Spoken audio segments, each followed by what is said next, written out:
Okay, all you modelayers out there, I put a little book together mainly for my own club, but it's just a small book, 30 pages, and I made it so you can keep it in the pocket of your door.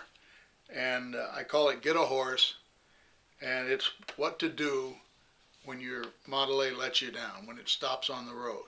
This is really for non-mechanics. If you're a good mechanic, you know what to do. But I put this together to help our club members. If a car stops on you, this is what I do and this is what you can do. And I'll just show you the chapters. It's just a 30 page book, and I've got it broken down like this. The first section is running good and then the engine dies. What do? You will need a test light, and a test light is just a simple light bulb. 6 volt or even a 12 volt would work, with a couple of leads soldered to it with alligator clips on the end, so you can tell what's hot and what's not. And I go into how to check on if the engine it was running good and all of a sudden it dies. Look at these things. Engine dies after a short stop. That's the second chapter. Engine misses and is low on power. If your points suddenly start going bad or your plugs start fouling, you start backfiring, you can pull off the side of the road and fix it quite easily. Engine won't start the next morning. I put that in there mainly on tours. When you stop at a motel, it gets cool at night, maybe rains, you get out to start it the next morning, it won't start. But it was running good when you put it to bed. So I cover that. Engine dies at idle when coming to a stop. That's common. A lot of cars do that. Push on the starter button and nothing happens. There's a few reasons that might happen. Battery connections, jam starter, pinion. Battery dead the next morning. You go to the motel, you wake up the next morning, and the battery's dead. Engine dies when the brake pedal is pushed. I put this in there because it happened to one of our club members, and he'd cause a lot of sparks when he'd push on the brake pedal and kill the engine. When he'd let the brake pedal up, it's fine, it would start and go. I cover that. Engine hunts at low cruise speed. It just won't run smooth. Probably a wobbling distributor. Radiator boils over. While you can't fix this on the road, I explain why it does boil over and what you can do long term. Steering seems loose. There's an adjustment. Loud rattle under the hood. Some of the obvious things that rattle I cover. Wheels shimmy. And if you're on a tour and a wheel shimmy, that can be a showstopper.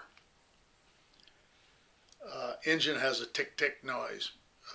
I put that in there because one of our club members' exhaust manifold gasket failed. And then a general safety check. But there's no pictures, and I've got big print so you can read it. Snyder sells it. It's not in their catalog yet, but it's there in their online catalog. So you can get it there. You can get it, just email me at jackbahm@comcast.net. JACKBAHM. Now, if you just want to read the book, I have it available at blurb.com, BLURB.com. I've set it up there as a full preview, so you can read every page on the computer if you want to see what it looks like before you get it. But now, the other thing, I wrote another book I'll just mention. It's for kids.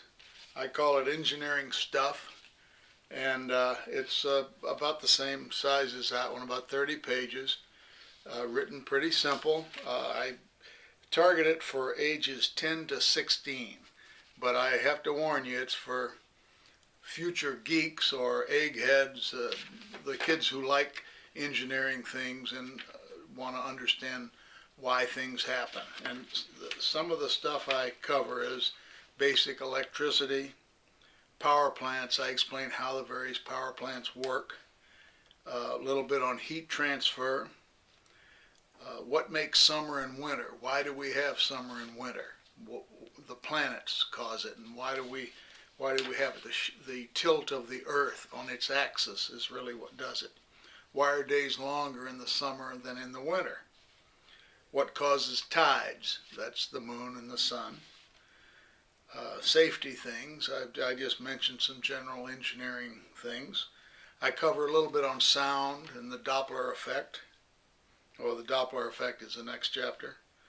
How they get oil out of the ground. Just a quick overall explanation on how oil is pumped out of the ground.